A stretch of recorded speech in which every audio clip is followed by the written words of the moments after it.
Hello everyone, welcome to the latest episode of Man Overboard 50, Ain't Nothing But a Number, yo, with your host, Language Pearl.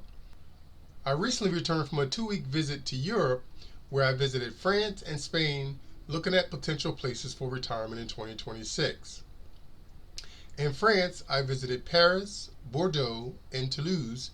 In Spain, I visited Valencia and Alicante. Almost exclusively during this 2-week period, I stayed at hostels. I'm a 63-year-old retiree and wanted to convey my experience staying at hostels in France and Spain. It was 7 hostels in particular, beginning in Paris and ending in Paris. So if you're ready, let's get it, and get into it. Up first was supposed to be a 2-day hostel stay at a hotel, Madrigal. Mistakenly, I booked I booked a bed in the female dorms. And when I realized my error, I tried to call and change it, but there were no other accommodations. This particular institution has a no refund policy. So it doesn't matter what the reason is, if you cancel, they're going to keep your money. So they offered me an upgrade to a private room, which would have been an additional $175 on top of the $80 that I spent already for 2 days.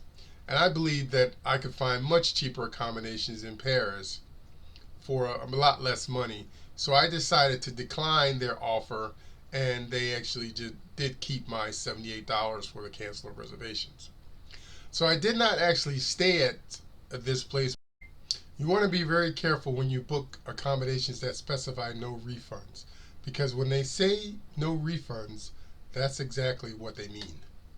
Up first is the first hostel, a hostel called St. Christopher's at the Gare du Nord, or the central train station in Paris. Here's a picture of the map, the front desk, picture of the bathroom with the showers and the toilets, picture of the bed. Each bed comes included with a locker that you can lock your stuff up below. Again, a picture of the bed. As you can see, there's plenty of natural light coming into this room. This was a 10-bed room with the bathrooms in the hallway. I also opted for the buffet breakfast, which could be anywhere from €5 to €7. I booked on site, so it was actually €5. As you can see, there's a pretty extensive buffet breakfast for €5, including coffees, teas, and various juices. Again, a picture of the buffet breakfast. They also had a bar on site. This would also be where you would get your breakfast. If you book on site, you also get a complimentary free drink your first time there. This is a map of the Gare du Nord, the central station in Paris. Again, one of the high-speed train lines that go from the central station. A picture of the central station. This connects directly with the Charles de Gaulle International Airport. Again, it's a 5-minute walk to the hostel. Was a trip via high-speed train to Bordeaux from Massy, right outside of Paris. I stayed at a place called the Eklo Hotel in Bordeaux. This was a really small room. There were 8 beds in the room, and it was a really small room. There really wasn't any room to be anywhere else in the room other than in your bed. This room also included 2 private bathrooms. The one thing I will say about having private bathrooms in a room is there is no privacy. Bathroom sounds and smells translate almost immediately to the room.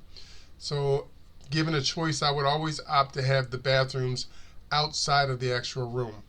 This is a picture of the outdoor space. It's a picture of a hallway leading from the stairway. This is a picture of one of the showers.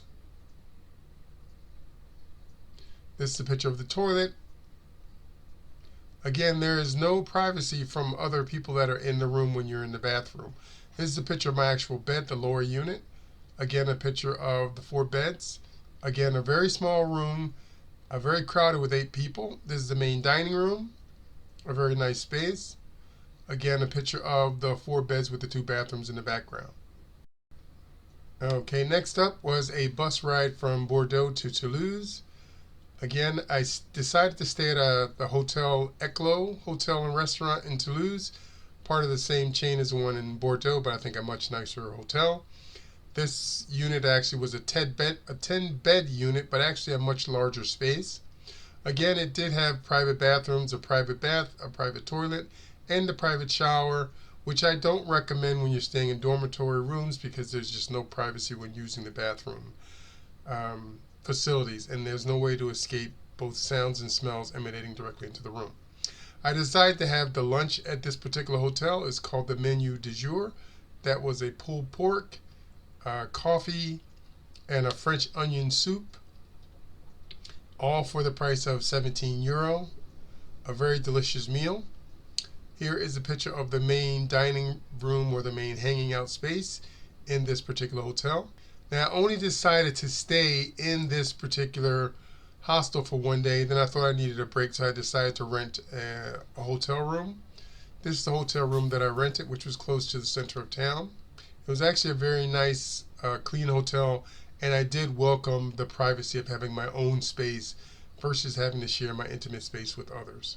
Next up was a flight via Ryanair from Toulouse to Valencia. And for this stay, I stayed at a place called the Pod Suite Hostel Village. This was by far the most unique hostel that I stayed in. You'll see pictures of the bathroom, toilets, which was the Japanese-style toilets, Japanese-style sinks. This is one of the pictures of the main hanging out space, which simulates the open sky. Again, this was a pedestal that you could read and relax. This will be a picture of the actual bed unit, which was controlled by a bracelet. Again, this is a picture of the pod bed unit. Again, the pod bed unit. I was in pod number 7. It was just a very unique and pleasurable experience. This is a picture of kind of the main dining area for this this Pod Suite Hotel, Pod Suite Hostel. It's to simulate like a Japanese village. Again, it was a very tranquil, very relaxing stay. The only issue was that there was no direct staff on site to address issues, but you could address them via WhatsApp. This is actually my bracelet operating the bed unit. It operates the lights as well as the bed unit.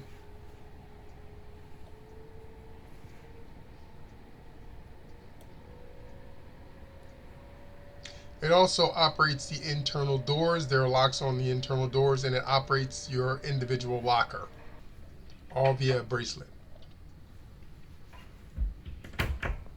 Next up was a trip via high-speed train from Valencia to Alicante. Alicante was one of my favorite destinations along with Toulouse.